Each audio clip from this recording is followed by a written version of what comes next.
Here we go, boys and girls. Thank you for joining us for the latest edition of 3Squares Live. We are thrilled you are here. If you are joining us live, it is the Friday before the AFC and NFC championship game. I noticed no one has mentioned yet my Chiefs attire. So we won't get into that. We might later. Depends on how the conversation goes, but we'll just kind of wait and see. Charlie Arnott here with the Center for Food Integrity and Look East, doing our best to help the food system stay trustworthy. My colleagues Kevin Ryan and Susan Schwally. Hi, and I'm Susan Schwally from the NPD IRI, soon to be merged with announcing a name next month. And I study what consumers eat and why. And I am Kevin Ryan with Malachite Strategy and Research, and I help CPG and retail corporations get a foothold in innovation and strategy. Excellent. And our guest today on 3Squares is Nick Fereday. And when I read Nick's bio, the rest of us will all feel somewhat insignificant and unimportant. Nick is an executive director within Rabobank's research department in New York, specializing in food and consumer trends. He writes a fabulous newsletter called Talking Points, along with Kevin's Culture Matters. They're the two things that I pick up every time they come into my inbox. Rabobank's clients span the entire global food and ag system, from farmers to agribusiness and food companies, with everything in between. He spends his time engaging with clients, promoting the bank's agenda, and striving for thought leadership, which he has in spades. The latter includes the newsletter Talking Points, which I just referenced, which has proven to be very popular within the industry for being insightful, provocative, as well as providing a much-needed sense of perspective. And I think it's the perspective that I find most interesting in there, because it represents a very interesting, diverse group of points of view. Nick has been working in food and agriculture for his entire career, starting in the 1990s at the Department of Agriculture in Papua New Guinea. This was followed by a rewarding period working at the UK's National Resources Institute on ag programs in developing countries in Africa and Asia. Then switching to a more commercially focused consultancy-based work at LMC International. In between, he also lectured at the University of Papua New Guinea and the University of London, as well as being a part-time journalist for the Economist's Intelligence Unit. No one's ever asked me to do anything as part of an intelligence unit. Nick has been living in the U.S. for the past 20 years with his two children, who are now at university on the East Coast. Nick, thanks for spending a little time with 3Squares. Thank you. Wonderful introduction. I almost wrote that myself, I think. Outstanding. Well, listen, we're going to focus today on something that I think everybody here can provide a slightly different perspective on, and that's your November Talking Points, Don't Let Them Eat Cake, which is focused on ultra-processed food. And I thought some of the insight and perspective that you brought there was very, very interesting. So we want to kick it off by asking you an easy one. Are we in a recession, and what will the Fed do with interest rates? Okay.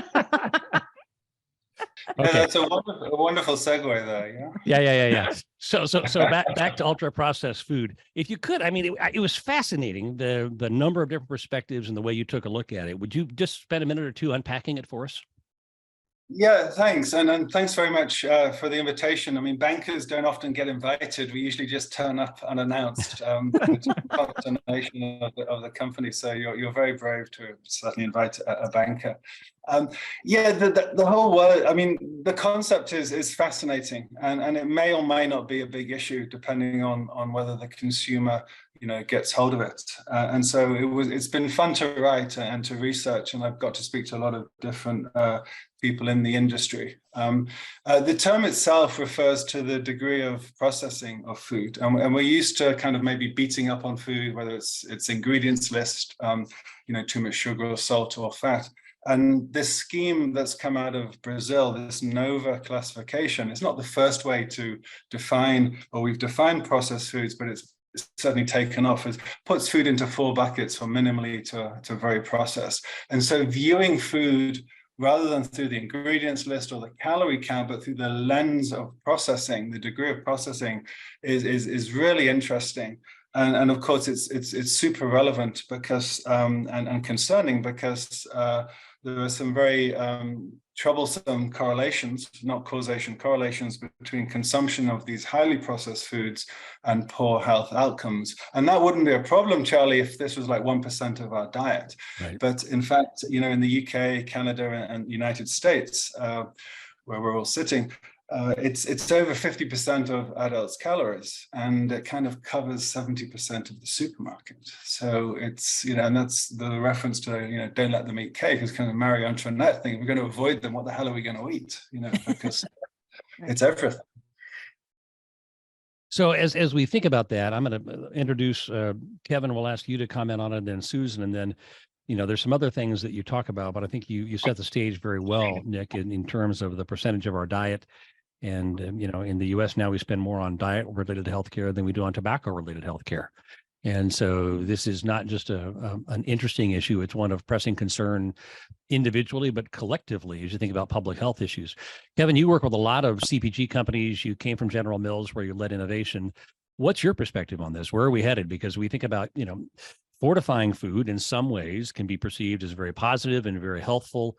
And yet we're in this conundrum is which ultra processed food is good, which ultra processed food is bad. Yeah. No, I mean, it's definitely something that the industry is aware of. I mean, at least aware of the term, and I've heard it thrown around, by clients. I think part of the issue is, I think exactly something that Nick mentions in his newsletter, which is the definition of it is very difficult. Like, is there more than 1 degree? I mean, I think, Nick, you talk about it as there's three levels of processing. Is there more than that? Could you make, so there's a lot of conversation. And then of course there's a lot of, discussion about what does it mean and what could it mean to health, and what could it mean? What are you giving up if, you process it less, but then it becomes less convenient? And I know you speak about that too, so I think it's definitely on the radar of CPG companies and things, but I think the jury's still out for a lot of them. They, because of the trade-offs, because of the pluses and minuses that could be there, because it is a new concept for many, and I think you also point out, Nick, that it hasn't risen to a high enough level with consumers that very few are calling it out yet. Right. So Susan, I mean, I was looking at Nick's third point. Will the consumer wait for the science? What does your consumer research tell us? Well, I have some numbers. Ooh, we love numbers. So to Kevin's point, it's kind of hard to define it, and consumers don't understand the term ultra processed foods, but they know about processed foods, right? We all lived through Clean Label. What was that, 10 years ago? Seems like it. Yep. Seems like it. Maybe it wasn't. And that's when we started tracking, quote, clean eating, which is also open to interpretation. But what we found is generally the definition is avoiding processed foods, although they would consider bread okay, and you might consider that processed. Okay, so let's just see what let's peel an onion together, guys. So first of all, consumers always seem like they're contradictory, right? And they're very fragmented. So, but against that backdrop, think about the fact that you and I are all making multiple decisions every day, 365 days about what we're going to eat. And it varies on the time of day, the need in the moment, our life stage, and the healthfulness of our bodies, right? So that's the backdrop. I want to start big. There's a couple metrics we track related to this. So in terms of adults 18 plus who tell us they're seeking more whole foods / unprocessed foods. Now, again, that's their interpretation. It's 22%. So about a fifth of adults say they're seeking to get more of those whole foods or unprocessed in their diet. 27%, another metric, another way to look at this, of adults say they are actively avoiding preservatives. Now, I'm sure there's some overlap there, right? I'd love to know how they're doing that. I would too. Yeah. They say they are. Okay. Again, this is consumer, but I mean, this is intent, right? Really what we're talking about. Sure. Another metric is we do literally ask about diets. And so one of them is of adults, are you following a clean eating diet? Pretty narrow. That's about 5%. It's strongest amongst adults 18 to 24. It's about 5.5. You could stretch that to 6. Now, that's not potentially the only diet that can give us an idea of that. So I aggregated some things that might lend you towards clean eating. I put together paleo, keto, Whole30, food map, AP protocol, all those things. I can get to 15%. And keep in mind, only about half of us adults are on a diet at any given time. Yeah. So We also have to add in, though, that there are people doing dirty keto. there are people doing dirty keto, and the number one diet is my own diet. Right. And that may be me saying, I'm going to avoid this because it feels too processed or not, or, whatever I'm doing. Okay, So, I just got to interrupt. This is a family show. I don't even know what dirty keto is. Can we talk about that publicly? Is that okay? Well, yeah, you can talk about it. As far as I know, yeah, it's so basically the original keto was doing high fat, low carb, high protein diet that was based on whole foods, more or less. It was meats from whole cuts and all that kind of stuff. Dirty keto is sourcing your high fat, high protein, low carb diet from maybe a fast food outlet, buying a burger and just Slim Jims. starting to run. There you go. Yeah, Slim Jims, whatever it may be, but it's a more highly processed form of keto, but it's faster. Speaking back to the convenience aspect of it. Yeah. So, by the way, none of those metrics are really growing. They're fairly stable. But I want to flip to, what are the barriers or the challenges that consumers tell us are to healthy eating? Because Nick talks about some of these. So anyone want to tell me the number one challenge to eating healthy? Labor. Cost. Yeah. Affording healthy foods. The perception of affording healthy foods. Number 2 is a tie. That's 37%, by the way. A little over a third say, and it's costs too much. It's flat. It's kind of flat, believe it or not, because everything's expensive. Right. Number 2 at 35%, cooking, prepping healthy meals, just doing it, and related to it, maintaining that routine. So this speaks to the convenience piece of this, the challenge of it. And that's why I think ultra-processed foods for twofold. The latest thing has been, make my indulgent item permissible, because food is as much about emotion as it is about a biological need. Right. And the other piece of it is help me get the dinner on the table for the 300th time this year. Right. Might be a little less. Yeah. So I do think the biggest as Nick talks about, is the convenience and the cost piece of this for people. And those always reign supreme, right? That's always what's top of mind of the consumer. Nick, based on the definitions that you gave in your paper, is ultra processed food growing? I know that might be a very difficult metric to find, but is it growing, or are we flat? Have we kind of, Yeah, from the conversations I've had, I mean, it's certainly in the Google terms, you're absolutely right. No one's talking about it at the consumer, which is kind of why I wanted to bring it up, so that companies could, put it in their scenarios going forward. Because as we know, food companies are often on the losing side of arguments, and science be damned, right? Right. But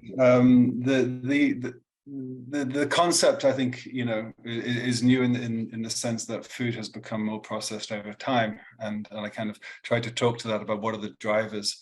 It's the competitive pressures of producing food, out there, and the push towards least cost formulations to try and get your product out there. So the striving towards efficiency has led to a kind of an increase in the number of ingredients that we have in our products, and also the demands we place on these packaged foods, or foods that go into restaurants or anywhere else where they need to sit on the shelf. You got to build in the value add for the consumer, right, to get them to pay more. Yeah.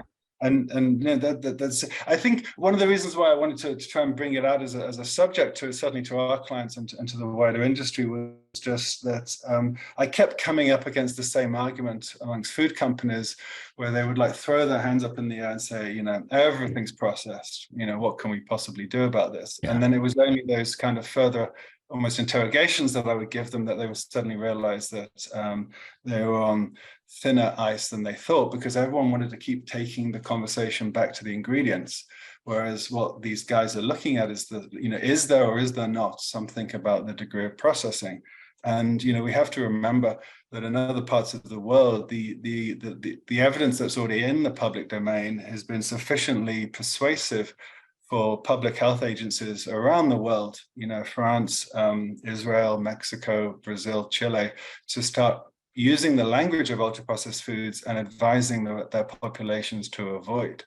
And so that's why I keep coming back to it for clients, is this like, you need a plan for this, because if the consumer makes up their mind about it, regardless of the science, in the way that we made up our minds about gluten-free or non-GMO, then as Charlie and you all know from your own experiences, the consumer can turn very quickly, and those 3-4% that Susan's talking about can suddenly become the majority, because it becomes synonymous with a healthy diet. Well, look what's happened to CSDs, carbonated soft drinks. That's been on a long-term decline. Look at hot dogs. I mean, there's lots of mature categories that the consumer caught onto something, and that's related to processing and ingredients, right?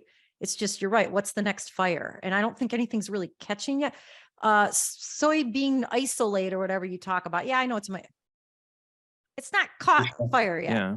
But what I think is interesting though, is that the things that need to be more processed in many ways is the healthiest type of food. And I know, Nick, you kind of mentioned that. It's interesting is, if I look around and I look at things that, fit the definition that you give, Nick, I look at things that are, oftentimes in your natural food stores, your isolates, and then you take the isolates and you mix it into a bar or into something else. So it's interesting how an increase in much more clean eating in some ways has, a lot of these products fit there. So I think that's an interesting, you have to do more processing because the product that you're trying to, or the things you're trying to get more of, are more difficult to get to without a lot of processing. Yeah, and I wonder if that's going to be one of the reasons that this doesn't catch fire from a consumer perspective, because it's so complex and it's easy to confound, right? It's am I going to put the soy isolate bar in the same box as my bag of Doritos? Probably not, right? They both might qualify as ultra processed, but my perception is that one is healthier for me and one is not. And so I think, Nick, to your point, part of what has driven the conversation in some of those other geographies that you mentioned is an understanding, particularly if you have a public health system, of the public health cost, right? And so people are looking to see if we want to deal with the impact of diet on health, and the government is paying for healthcare, we're going to spend a little more time focused on diet, and we don't do that here. No. So I just wonder if there's a policy impact there that impacts those countries differently. It's also, Charlie, it could be that we've kind of passed, I don't want to be too pessimistic because the note is meant to be optimistic, like comes up with suggestions for, turning this into an opportunity for food companies and a point of differentiation. But it is to the extent that we're already over 50% of our calories. In other parts of the world, like Portugal's, ultra processed foods are only 10% or something, right? And so in a way, you can get the consumer in early and warn them, because it is less part of their daily routine, as Susan was talking about. But we've kind of gone down some very some different pathways to possibly the way that we should be addressing these issues. So we focus on the macros, we focus on the protein content and the carb. We're kind of oblivious to the complexity of food. And I'm not a nutritionist, or I'm for a bank, for Pete's sake, but it is blowing my mind reading some of this stuff around the complexity of food and how little we know about all the different molecules within food that are not tracked, and the implications of our diet on things like our microbiome, which we know absolutely nothing about. And it just adds, to your point, where we're kind of, it's very hard to boil this down to a simple message for consumers other than avoid, if the science does deliver a result on what the processes are, because it just opens up all these new doors, showing the greater complexity around food and diet. Yeah, so to that point, Kevin, let me ask you a question. But first, Nick, you may not be a nutritionist, but your accent adds at least 20 points to your IQ. So from that standpoint, you could be a nutritionist, you could be a nuclear You could get away with it. Any of those would work. So Kevin, I'm interested. You said, the clients that you're working with and others in the food system focusing on innovation are aware, right, of the challenge and the concept, but are they taking any action? I mean, are you seeing any innovation in this space that takes this issue into account? And then, Nick, I want to come back and transition into what you see as those opportunities. Yeah, no, I do think that they are, but of course they're trying to understand where the conversation is going. A lot of people think that, the food industry is trying to always lead that conversation, but oftentimes they're trying to see what consumers want. They're trying to Mhm. look. So if anything, though, I am seeing is the idea, and I think, Nick, you talk about this, is like plant-based and how a lot of the plant-based alternatives have been singled out to be very processed. And you are starting to see a turn there toward more simple, ingredients. So you're seeing the increase in, fungus-based meat alternatives, microalgal meat alternatives that give you a much more simple, quote unquote, ingredient deck. So I think if I'm seeing it anywhere, I'm seeing it there. I do think there is some research being done, and some of the bigger CPGs, I think, are putting money in to understand things about the microbiome and about the fiber that's lost, for example, in processing, and trying to understand that. So you're seeing that, for example, I think it was Kraft Heinz that is investing in some fiber work. So I think that there is some work done, but I wouldn't say that it's hugely a significant part of their innovation pipeline. Yeah, I'm not getting asked a lot about it. I know, Charlie, you want to get back to Nick. I will say seeking of probiotics is one of the things that's growing among consumers right now. And by the way, protein's flattened. Yeah. That's been the darling. It's flattened. But Or anyway, how much more can we eat? When it comes to well, protein? if it's bacon, I would say a pound a day would be a good place to start, but that's just me. Yeah. Okay, so Nick, you identified 5 opportunities in your newsletter. You want to just give us a quick update or overview of those 5? Sure, I'll go through a couple, but let me just to back up a little. I mean, I think the jury is out as to whether we can point the finger at processing right now, right? Yeah. Because I think obviously there's been a lot of correlations, and people have made implications and stuff. And there's been a couple of studies trying to look at take out the ingredients of the equation, so the only thing that varies is processing. But there's still lots of question marks. So it's not just the scientists who need to understand it, but the food industry itself has to kind of figure this out as well, because otherwise they won't know how to respond properly.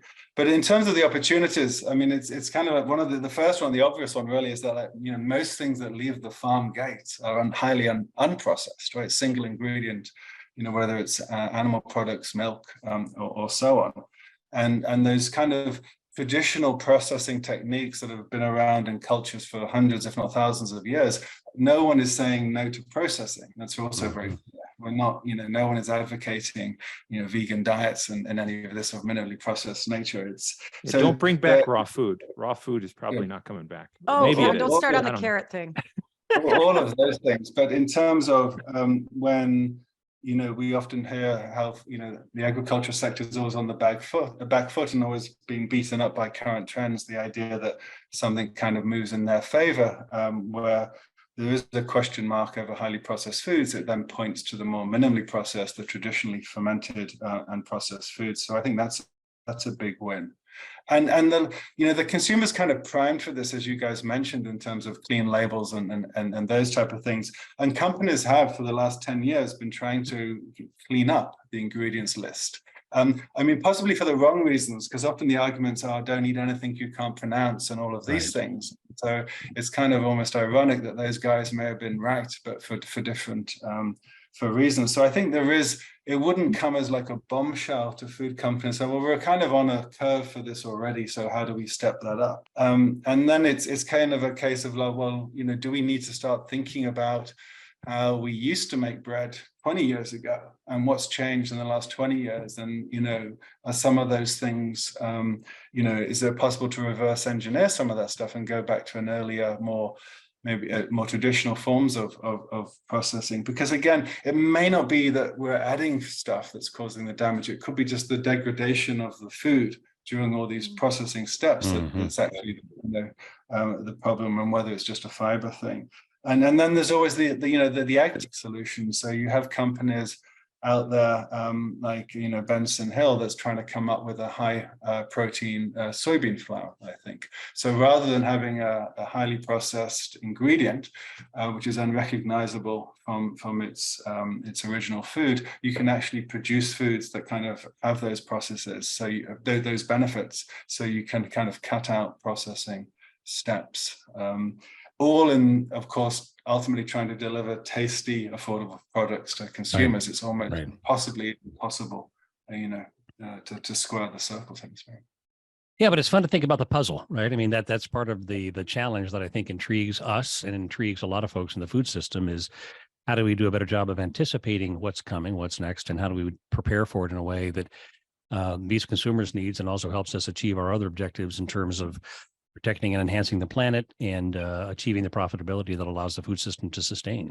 So, yeah, excellent. Just on that, Charlie, I mean, I do think that if the food industry had a great track record of being able to rebuff things that were untrue, then I would be less concerned for the state of the future of the industry. But the fact that they all, they kind of fall on their face in these, questions like gluten-free and GMO, I do, and potentially CRISPR also, I do worry that they are not thinking about this seriously enough to have some robust challenges and to promote the kind of non-controversial benefits of processed food, which we all depend. I think that's right. We, when I was reading the newsletter the first time and heard the common response, well, everything's processed, I just dropped my head. I thought, oh, come on, really? That's the best we can do is to say everything is processed? Because that is kind of the typical response where we fall back on science and hope science will carry the day. And we know from history that it certainly will not. So no, that's not what's going to be shared on social media. That's right. You can't control the message. Yep. Nick, thank you. You're willing to you're more than happy to, or you're more than, what am I trying to say? You're more than, he wants you to come back sometime. No, not that. He can stick around. That's what I'm trying to say. He doesn't want me to come back. What? No, we want you to come back. We absolutely come back, but we're also going to do what the food. You're happy to stick around for that. You're not happy. I can't tell whether you're happy or not. We are happy to have you stick around if you'd like to. There you go. Yeah, it's easy for me to say. Nick Fereday, Executive Director within Rabobank's Research Department, New York. Thank you so much. If you've not signed up for, where do they go if they want to sign up for the Talking Points newsletter, Nick?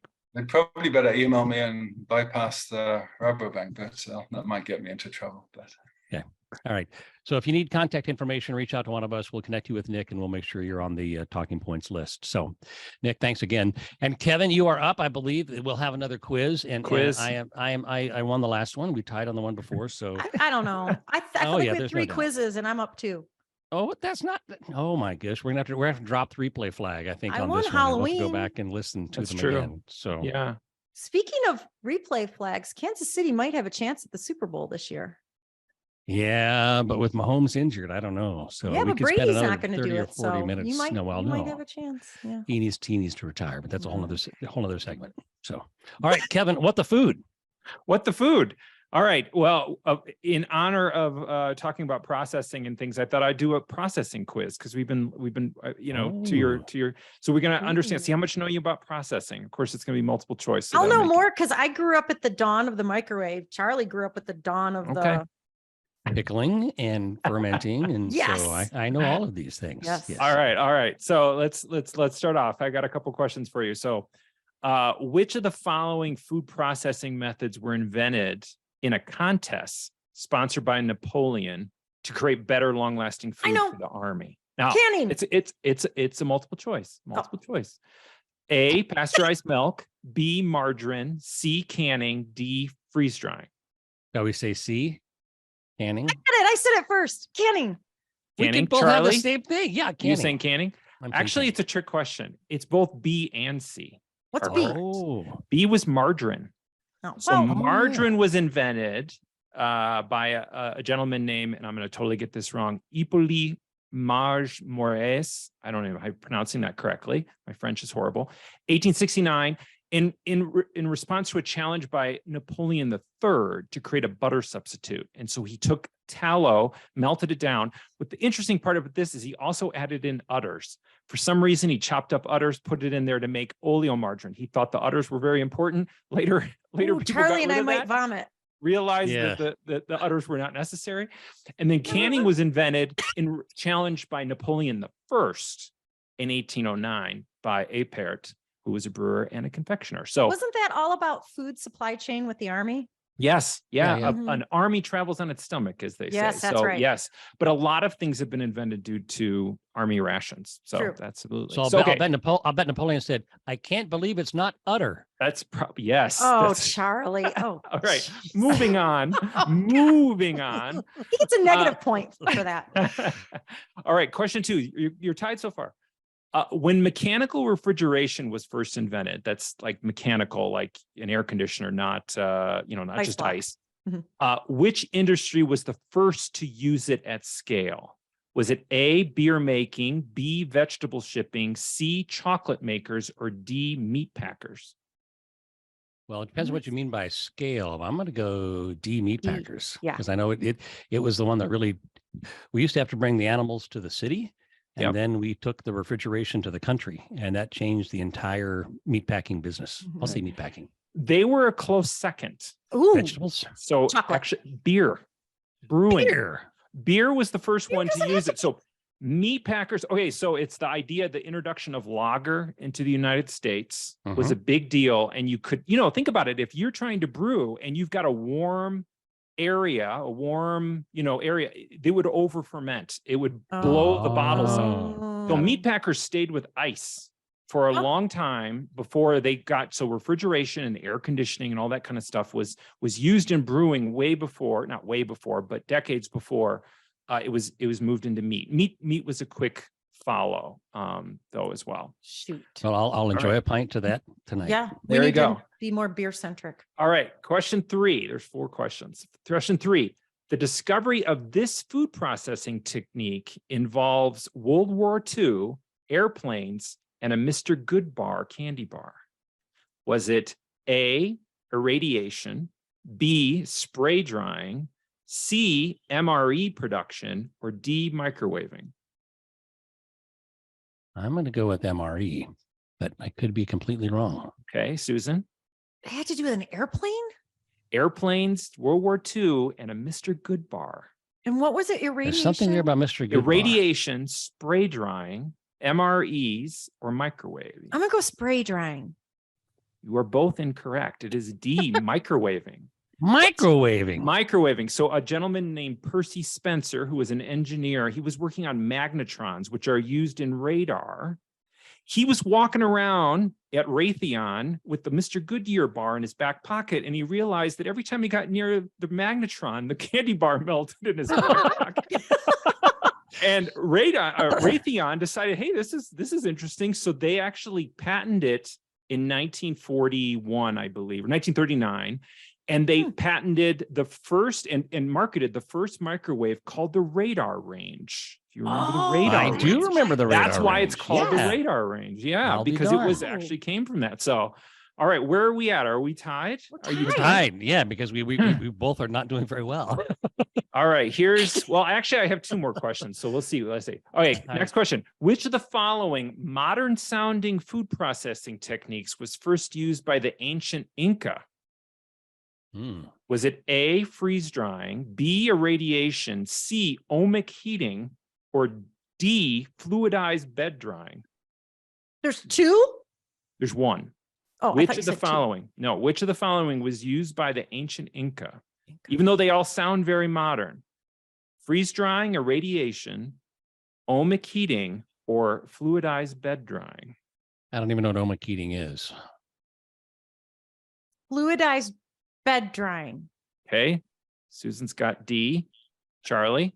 Just to be different, it can't be freeze drying because they didn't have access to free. Well, they might have. No, I'm going to say the one that I have no idea what it is. The ohmic heating? Yeah. All right, you're both wrong. It was freeze drying. Oh! I should have Dang stuck it. with my first intuition. So there is a product that it's still made actually in Peru and Bolivia, and I'm probably mispronouncing. I think it's called chuno, which is you take potatoes, you bring them up to an extremely high elevation, and they freeze so quickly and so dry, and then they stomp them with their feet, and they dry more. And what they ended up with was basically potato flakes. It basically ended with potato flakes. Kevin, I thought you were going to say the thing about adding lye to corn. No, that's not it. That's nixtamalization. But that's okay. Close. That's a processing technique. Are we still tied? Okay, I have one more. We are still tied Jeez, we're because we're doing pathetic. so poorly. You Which gotta of make the these following? really easy? I Can you make it easy for me? I thought these were easy. I thought these were easier. Omega Which, E okay, is this easy. one you should be able to get. Which of the Okay. following vitamins are the most sensitive to food processing? As in that when you process, they're most likely to degrade. be destroyed or be okay. Is it vitamin D, vitamin K, vitamin C, or vitamin E? Which one of those four, D, K, C, or E, do you think is the most likely to be degraded by I'm going food E. processing? E. I'm Susan's going K, locked just in. so we're not the same. I'm going K, just so You're both wrong. It's C. What? Water-soluble vitamins. So Dang. C and B's, which I didn't put in the list, but C. C will go away really quick. Any kind of water, any kind of heat, C usually degrades, which is why But it's in orange juice, right? Is that because it's in the oranges? it's usually fortified back. Usually fortified Ah. back. Yeah. So, but although Susan, the we most did common very poorly fortification, on that one. Charlie, vitamin D, I they don't usually think add D and folic acid more. there's no bragging rights. All right, so you're No. still tied. You're still Between tied. Kevin and Nick, I don't feel so bright. No. This is. But this you is- Are you learned wearing some a new Nebraska things. watch, by the way? We did. It is a Nebraska watch. Yes, where the N stands for knowledge. The N stands for Yes. knowledge. That's it. That's it. Well, All you're still right, tied. You were still tied. Kevin, Susan, thank you. Nick, thank you so much. It's been fabulous to be with you again. Be sure to tune in. You can watch this on your favorite or listen to it on your favorite podcast streaming device. We hope you will join us again. Leave us some comments, and we will see you on the next episode of 3Squares Live. Have a great weekend, everybody. Bye-bye. Bye.